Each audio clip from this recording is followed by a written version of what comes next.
For today's Grimm adventure, we're doing something I never thought I'd ever get the chance to do. And I know I say that a lot, and it's true, but I never thought in a million years I'd ever get to visit Elstree or Borehamwood, where the famed Elstree Studios, where so many movies and TV shows were filmed. We can't go inside the studios, they don't offer tours, but we can explore the town and talk about a few different things. There's some little pieces of gold here to show on camera. The first thing being this giant blue sign that was behind me saying, "Welcome to Elstree and Borehamwood, home of film and television." And with that, I think our adventure should begin now. And I have a feeling that both of us are going to be pleasantly surprised with this little town.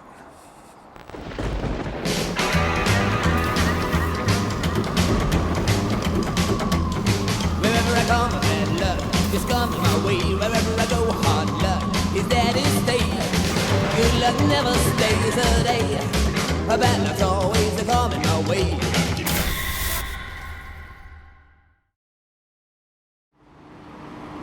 Because this is a working studio, we can't get on the property. We can only pretty much stay over here on the sidewalk, which is public property, but this is the walking entrance, one of the many walking entrances to Elstree Studios. As you can see straight ahead, the sign on the building. All kinds of cars. It's a working studio, like I said, so there's people coming and going, walking, driving. Here's a car coming right now. You can see the gates opening up. And we're going to do our best at trying to point out a few different things. Just like any working studio, they do have some props and different things on property. And this is a little hard to see because of how bright it is. But you see that lamppost right there? That's from Sherlock Holmes Part 2. Right there at the entrance. They got two of them. There's one on that side and one on the other side of the bushes to our left. Now, if you're not familiar with Elstree Studios, basically, this is where all the movie magic happens in Britain. I mean, you got Labyrinth, you got The Shining, you got Star Wars. I mean, you name it. Return to Oz. I mean, I know I'm adding some strange ones, but this is magic. Elstree Studios. We're here because of The Shining and Stanley Kubrick. I honestly cannot believe that I'm standing here looking at this, where so much movie history was made. Now, I couldn't even begin to tell you what some of these buildings were used for. I'm going to do my best, especially whenever we walk over towards the other side where there's a grocery store and a gas station. They actually tore down some of the sound stages so they can make a gas station. It's crazy. But man, is it beautiful. What a day. I really wish we can get inside Elstree Studios, but like I said, it's a working studio, which means there's really not much we can see. It would be really cool if they did tours of this place. Now, looking online, it looks like at some point, every now and then, they do special tours or like special events. It'd be nice to come back for that. But here's the thing. This town does have a very small museum, and there's something like 25, maybe more plaques throughout the town that commemorate some of the movie and television cinema. And the first one is down here, and believe it or not, it's for Alfred Hitchcock. I hate reading plaques on camera, so I'm going to walk right up to it and give it some time so you can pause it and read it yourself and then join us again. But here we go, the first one right next to Elstree Studios, Sir Alfred Hitchcock, 1899 to 1980. That's nice. It's a little park that's right next to the studio. There's a couple more right over here. Let's see, this one over here says, "Welcome to Elstree Studios, London's #1 TV and film studio." Talks a little bit about some of the stuff that was filmed here. And then right over here, Sir Roger Moore. And then Simon Cowell. This one's for the X Factor. Now, if you didn't know this, I'm a big fan of a certain show called America's Got Talent, and he's one of the judges on it, so this is kind of cool. Right now I'm standing on a bit of an elevated berm overlooking Elstree Studios, and what's really nice about this, since they put in the supermarket, it's sad that it's here, but it's nice, you actually get a pretty decent shot of Elstree Studios. You can see some things. The first one being Right behind this white truck and this tree, there's a building. I think it's called the Enigma Building. When they were making The Shining, this is where Stanley Kubrick's offices were. And to the left of that, you can see the Crown poster on the side of the wall. That's stage 9. Now, that is where they built the sets where the axe comes through the caretaker's apartment, as well as the bathroom scenes. And if we move the camera a little further to the left, you can see a wide divide in that building. We put an arrow right there. That is the separating point between stage 9 and stage 8. That is stage 8 right there. That's where they had more of the caretaker's apartment as well as Scatman's apartment. And then further to the left, you can see another dividing area. So that is stage 7. Can't really see it that well. That's where they had the ranger station, some of the offices, and I think they also had, I think that's all that they had filmed there. Again, Stanley Kubrick's office was behind this tree in the Enigma Building, and then if we were to go even higher and look over, that is the George Lucas soundstage. We can't see it from here. A little bit, we're gonna walk further into the parking lot because I want to point out something that's gonna make you cry. I think you can see it, the George Lucas soundstage from over there. So behind those trucks is Elstree Studios, and then this is Tesco Extra. This is where the sound stages for The Shining used to stand. And for this, we're gonna walk over to this little walkway that has the glass ceiling on it. So basically, we are walking right through the Colorado Lounge from The Shining. This is where the sound stage used to stand, where they built it. And now it's just the car park. Ready to have your heart broken even more? Stage 5 is also where they built some of the sets for Empire Strikes Back. More importantly, the one where Luke loses his hand. Now, how fitting is that weather vane? And here's the backside of the building where Kubrick had his office at. Somewhere up here on the 2nd floor. It was his office. There was the editing suites for The Shining, as well as the sets for the kitchen. All of that was filmed in this building. Now, when it comes to tracking down locations to certain things, I get a little crazy, I get a little obsessive. And a lot of people, especially fans of The Shining, come to Elstree Studios and they go down there and they talk about this soundstage, that soundstage, this soundstage, that soundstage. But nobody ever tries to really figure out where they built the exterior of the Overlook Hotel. Now, right now I'm standing next to a place called the Maxwell Hillside Park. And there's a photo of the exterior of the Overlook Hotel where off in the distance you see this really large building. That's Soundstage 5, where the supermarket Tesco now stands.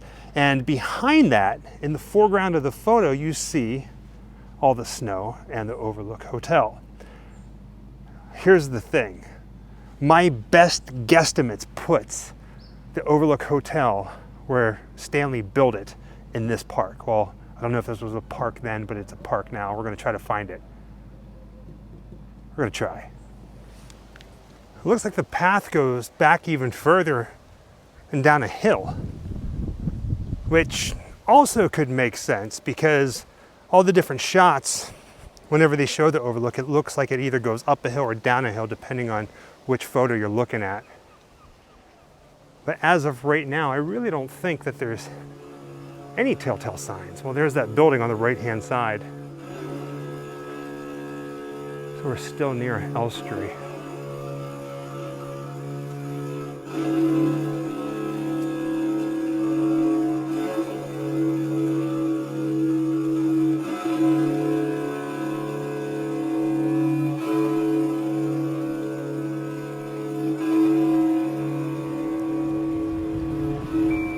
Again, there's like 25 different plaques around town.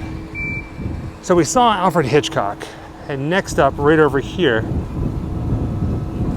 is Stanley Kubrick.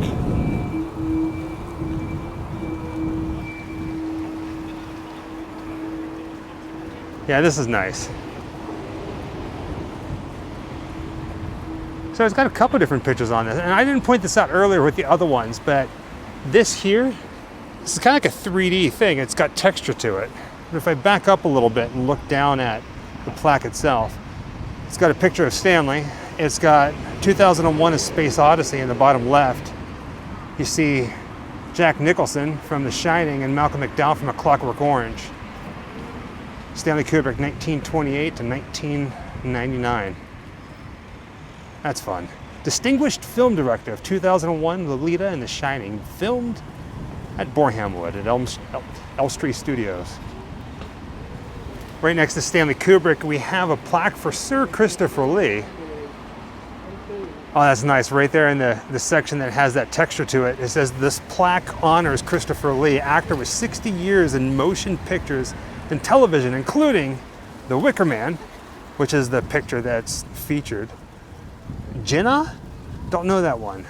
Lord of the Rings and Star Wars Episodes 2 and 3. And of course, right down here, we have him as Dracula, the movie She. And then this one here, look at him. The Devil Rides Out. And there's a little bit of film history everywhere here. So there's this little bench right down the street from Christopher Lee that is basically film cells, and Jessica loves film cells. Now, one of her all-time favorite movies is Who Framed Roger Rabbit? And this one here, let's see if we can see it. Might be a little hard to tell in some areas, but these are the film cells for Who Framed Roger Rabbit on the park bench.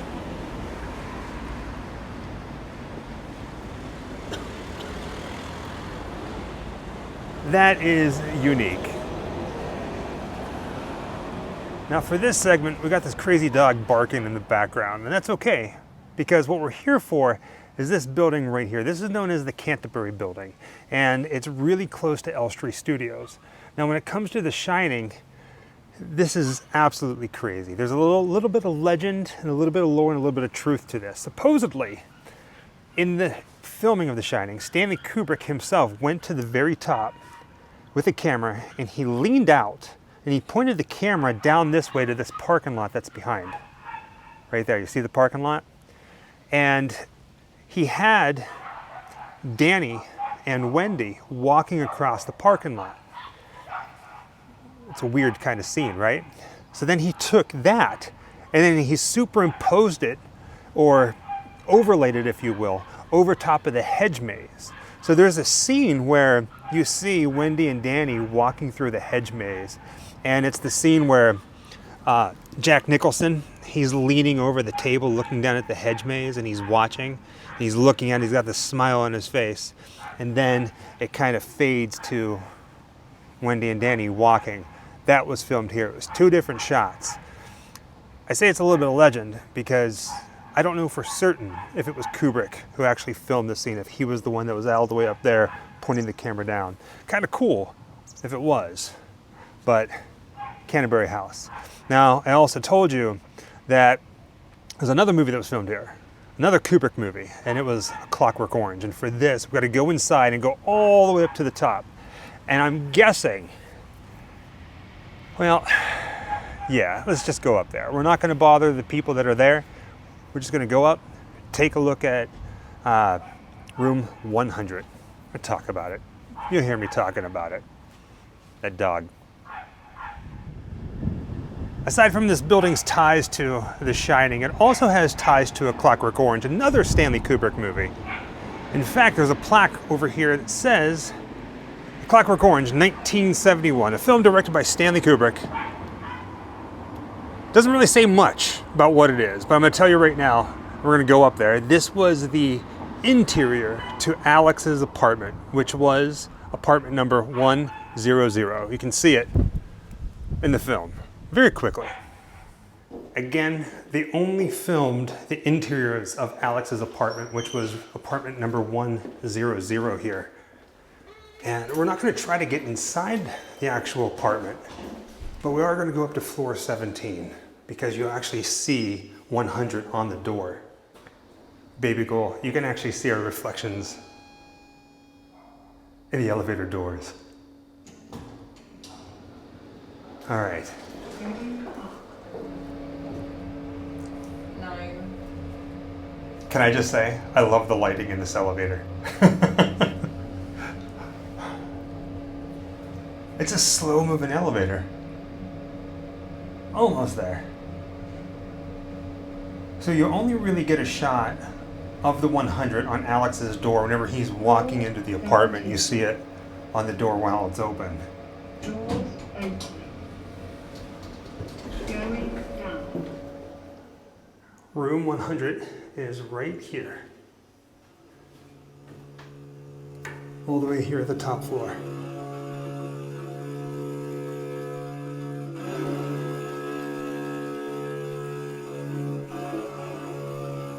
Pretty wild, right?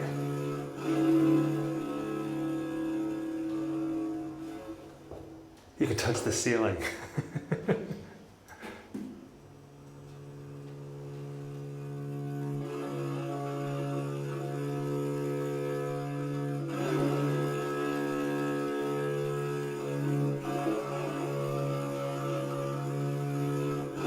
The last stop on our Kubrick journey brings us to his estate, his house, a place called Chadwickbury. Right now we're walking up the street to the gate, and this is where he lived and where he died, and his family still owns it. Not sure how close we're going to be able to get to it, but it's a place I've always wanted to visit. Because Stanley Kubrick's family still lives here on property, there's absolutely no way to get on the property to see the estate. But from what I understand, they do open up the property at least twice a year, summer and winter, so at some point we can probably come back and see Kubrick's grave. But for now, we're just walking the street. At least want to get up to the gate so we can see the house. That's about it. How fitting is this? The sun is setting and we have reached the end of our video. And for this, we had to go to where Stanley Kubrick lived and where he died. Here's a full shot of the gate, how it looks. It's peaceful, it's serene. Looking at this house through the gate, it's unbelievable, it's massive. Hopefully it translates that way to camera, because standing here, it looks like a giant castle. Out in the middle of nowhere, well secluded the way that Kubrick liked it. I've always wanted to visit this house. More importantly, visit the final resting place, the grave of Stanley Kubrick, which is actually on this property. It's underneath his favorite tree. He used to love to sit in the shade, and underneath this tree there's this giant rock that says Stanley Kubrick on it. Love to see it, but not today, which means at some point we're gonna have to come back. With that being said, thank you for joining us on another Grimm shining adventure, this time telling the story of Elstree Studios and Stanley Kubrick, and a little touch of A Clockwork Orange. Till next time, happy Halloween. Wherever I come, bad luck just comes my way. Wherever I go, hard luck is there to stay. Good luck never stays a day. Bad luck's always